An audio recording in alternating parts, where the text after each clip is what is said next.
Negotiations for the much-anticipated India-UK free trade agreement are nearing conclusion, with no additional full round of talks expected. But after 14 rounds of discussions since the talks began in January 2022, the process has now entered its final stages, with officials indicating that deliberations are progressing at an accelerated pace. In fact, sources have indicated that the most important sticking point in these negotiations remains the mechanism for dispute resolution. But for further clarity, let's go across to my colleague Rishabh Bhatnagar, who's been looking at all the key details. Rishabh, where do things stand currently?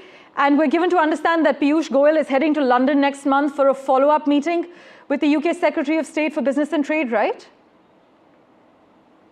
Right, Parmeshwar, things with the UK stand, they're basically divided on three fronts. With the UK, we're negotiating a deal on three fronts, one of them being a free trade agreement, the second being a double taxation avoidance agreement, and the third being a bilateral investment treaty. Now, the bilateral investment treaty is the one on which work is currently ongoing. That is where the negotiations are continuing. The FTA talks are nearly done now. 14 rounds have taken place, and that is sufficient now. What we're also seeing from the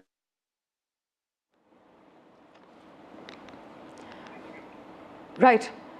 While we will revert to Rishabh for regular updates, I must inform you that finally, negotiations for the much-anticipated India-UK free trade agreement are nearing conclusion, with no additional full round of talks expected, and with Piyush Goyal heading to London next month to finalize things further.